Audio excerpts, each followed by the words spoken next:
and that's the bottom line. We, with the 49ers, had any number of spectacular plays with Montana or Clark or Rice or whoever it might have been over those years. But by and large, you saw us execute. In 1988, we won the World Championship, beating the Bengals in the last minute, if you remember, some of you that follow it. We had to drive the length of the field with 3 minutes to go. We took the field. Joe really had nothing to say to the team because they weren't interested in what he had to say. So it wasn't histrionics or inspiration or heroics that won that World Championship. It was the fact that our team had developed such a standard of play that they could execute under incredible pressure. And the pressure of those moments is almost mind-boggling because you can't think straight. I, as a coach, had a hell of a time trying to think straight with the tremendous noise, the tremendous pressure, and realizing in that case it was the last game I would coach for the 49ers, and we depended totally on execution.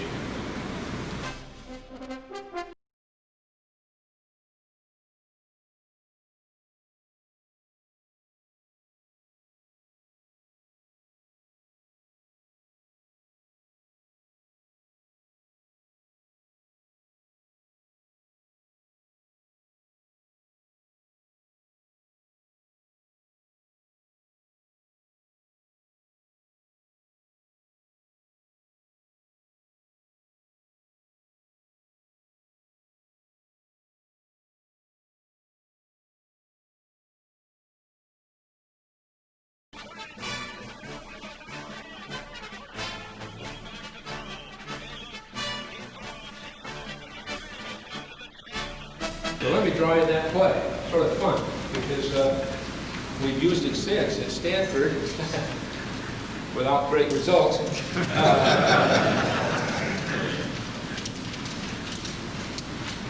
What we did on that drive, is this okay? Yeah. What we did on that drive was keep our basic offensive unit in.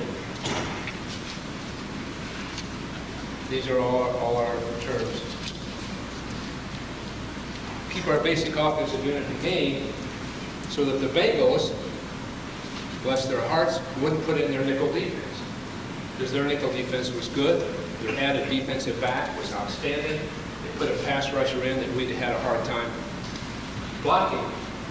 So as we've done in other cases, we had a basic formation in the game, and we didn't come up with anything new. In other words, people would think if you're about to play for the World Championship, you better come up with something that they can't handle to win it. Well, in this case, we wanted them in the defense we knew they'd be in.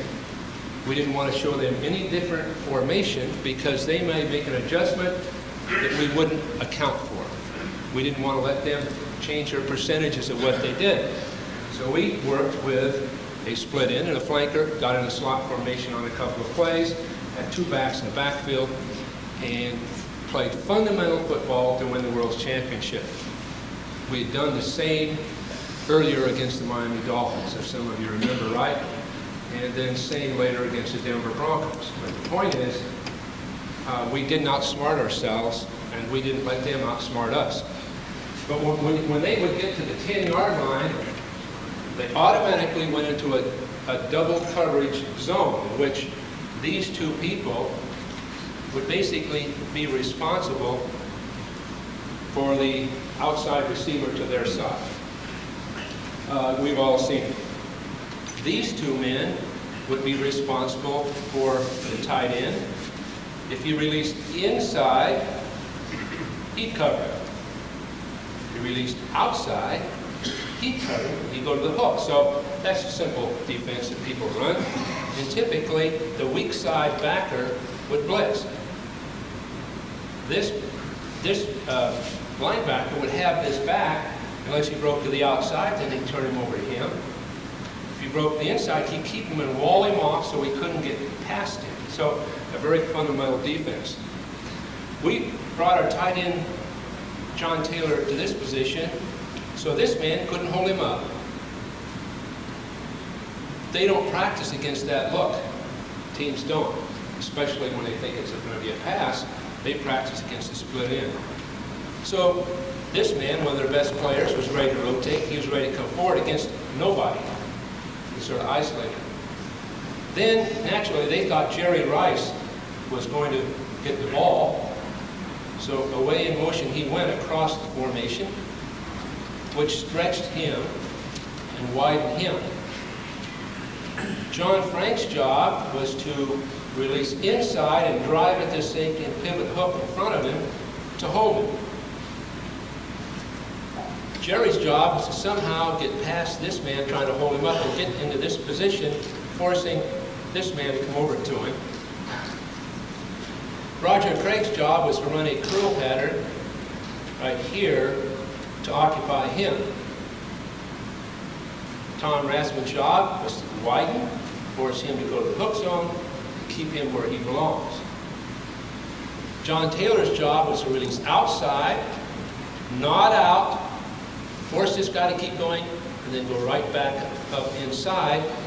Joe's job was to take 5 big steps, sit on it, looking at Roger to hold him up, Jerry waving his arms to pull him wide, John making an out move to hold him, and right there we hit. Touchdown pass for the World Championship. Now, that play was designed specifically for the Bengals, although we used it against the Rams, who'd run the same defense as this before. But if you'll notice, when the Dallas Cowboys played the 49ers this year, one of their easy touchdowns was throwing to this man on this exact play. But this man hooked as we normally do. So that play was taken right out of our playbook and beat the 49ers. That was our halfback curl. So this play won it. But until that time, we ran plays that were very simple, and the execution was there.